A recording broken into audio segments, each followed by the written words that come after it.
Dear church family, I have some good news to share today, an exciting announcement. But first, I need to thank you for your prayers and your patience during this trying time. This season has been hard for all of us, and the church elders and I appreciate everyone's prayers and messages of support and love and encouragement. The Lord has given us a great church family, and by the power of the Holy Spirit, we are doing a good job of loving one another. Thank you also for returning your surveys about restarting in-person ministry on our church campus. The elders have been carefully analyzing your responses as well as closely studying the current information and guidance provided by our state and national governments concerning public health and safety.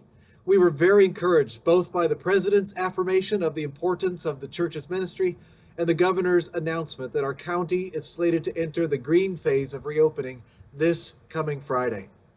In light of all that, and after many hours of prayer and discussion, we have developed a plan to begin some in-person ministry on our church campus very soon. That's why the door's open. But I've got to tell you, it's not going to be normal just yet.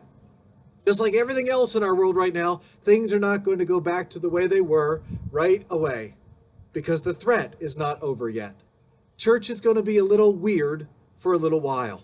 Church is going to be abnormal for some time. And that's okay. And here's one of the reasons why. It's clear from the responses we receive from you on the surveys that our church family has a wide variety of different needs that we must plan for to make sure that each person is cared for and loved well. Of course, that shouldn't surprise us. It's a biblical concept. In 1 Corinthians chapter 12, the Apostle Paul says that the local church is like a human body. There's one body, and it's made up of many parts, and the parts are different from one another, but we need one another. The eye can't say that it doesn't need the hand, and the head can't say it doesn't need the feet, even though my head has said it doesn't need the hair.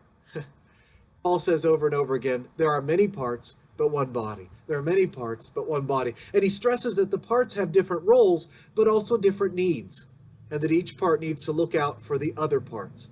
The verse that jumped out at me this week was 1 Corinthians chapter 12, verses 25 through 26. It's the passage almost up to 1 Corinthians 13, where Paul says that God combined the members of the body so that there should be no division. He says no schism, but that its parts should have equal concern for each other. If one part suffers, every part suffers with it. If one part is honored, every part rejoices with it. So that's what we want to do, to show equal concern for every part of the body. As a next step to try to meet those different needs, we are planning to offer 2 new, short, in-person, on-campus worship gatherings beginning on Sunday, June 7th. I'm going to say that again. As a next step to try to meet those different needs, we are planning to offer 2 new, short, in-person, on-campus worship gatherings beginning on Sunday, June 7th. And, this is important, to follow the guidelines and to keep everybody safe, we're going to limit the size of these 2 new on-campus worship gatherings. So we're going to need everybody to schedule their participation in advance. We've created a seating plan that allows for 24 households to sit together while maintaining the recommended 6-foot bubble spacing from the rest of us. I told you it's going to be abnormal. It's going to be weird to have contactless church. I'm going to miss the handshakes and the hugs and the holding babies and the preaching of long messages and seeing everybody all at once. It's not going to be the same. But at least some of us can be together and worship together in the same room at the same time. As I said, those who are going to participate are going to have to register in advance, and you'll have to pick which worship time is better for the needs of your family. So let me tell you about the differences between the 2 new on-campus worship gatherings, because we want them to meet different needs within our body. The 2 new on-campus worship times are going to be similar, but different. We're going to sing the same songs and hear the same short sermon, but the first service is intended to be the most careful when it comes to health precautions that we're going to take on campus. The first gathering is going to be at 8 a.m. on Sunday. I know that's early, but the auditorium will be the coolest at that time and the cleanest. Cindy will have done her thorough cleaning and disinfecting of everything. And everyone who comes to this worship time will be expected to maintain strict social distancing and wear a protective face covering for the duration of their time in the building. I'll be wearing my mask, I'll be singing in my mask, I'll be preaching in my mask. I know, it's weird, but we're getting used to it at the grocery store. We can do it here out of equal concern for each other. If you don't want to do that, that's perfectly okay. But if so, that first service is not for you. The 8 o'clock service is designed for those with more health concerns. The second service will begin at 9:30 a.m. I know, that's a weird time, but everything is weird about this. Starting at 9:30 gives us time to get everything in that we have planned for the morning. And the 9:30 worship time is designed for those with fewer health concerns. Because for one thing, the church will already have been used once that morning. We can't guarantee that it will be as clean as at the 8 o'clock service. We're going to have a clean team that disinfects between the two worship times, but it will be a light cleaning. And you need to understand that before choosing to sign up for that second time slot. All of the other health precautions, including social distancing and masks, will be strongly encouraged at the second service. Strongly encouraged. The only thing I'm planning to do differently at the second service is take off my mask after the worship time begins. I won't be coming into your airspace. I'll be maintaining my own 6-foot bubble to protect the people around me in case I have the virus and I don't know it yet. But at the second service, I'm going to take off my mask to sing and to preach. And you need to know that if you choose to sign up for that worship time. We're hoping that everybody is cautious and careful, but there will be, at that second service, a little more risk. So in short, the differences are that at 8 a.m., all of the health precautions are expected of everyone, and at 9:30 a.m., all of the health precautions are strongly encouraged for everyone. In the next couple of days, we will begin the registration process for next Sunday.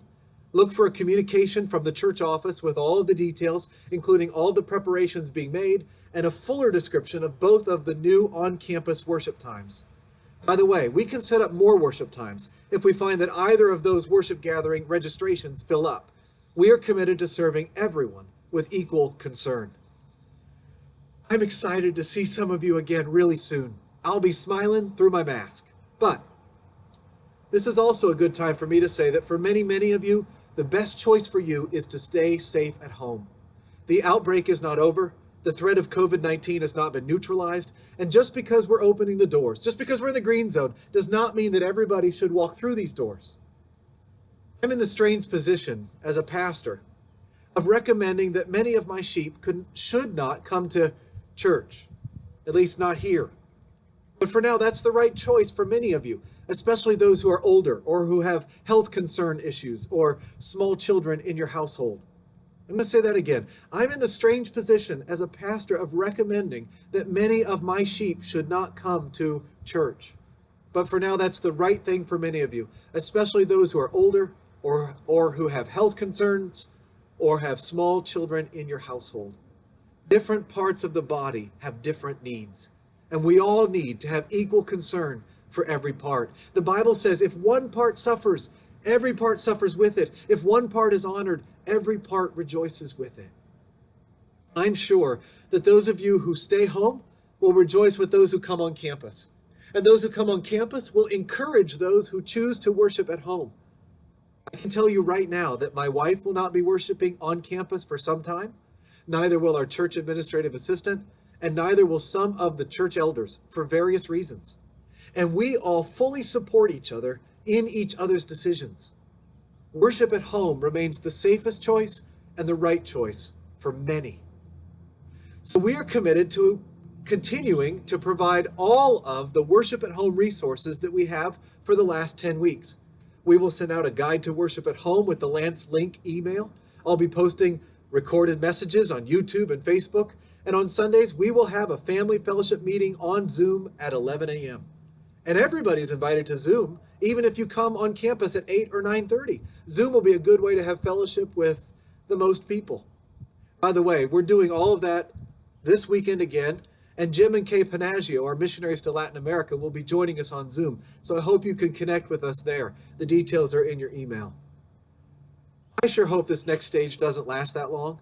I don't just want some of us together. I can hardly wait for us all to be together again. I think that one of the temptations during this next season of ministry will be to judge each other based on our choices. Some who worship on campus might be tempted to judge those who worship at home. And some who worship at home might be tempted to judge those who worship on campus. The folks at the first service might be tempted to judge those folks at the second service. Some of us might think that the others are being too fearful. Some might think that the others are being too reckless. Remember what we said last week about being pitiful, being kind? That's going to be needed now more than ever. Thankfully, this church is good at being kind. This church is good at loving each other and showing equal concern for every part of the body. Well, that's the plan that the church elders have come up with for what's next. Let us know what questions you have. I'm sure we've missed something, and I'm sure we'll be updating it as we go along. None of us has ever done anything like this before. We will have to make adjustments. And please keep praying. As you can tell, there are a lot of preparations to make in the next 10 days. But Lord willing, some of us are going to walk through this door on June 7th, and I could hardly wait.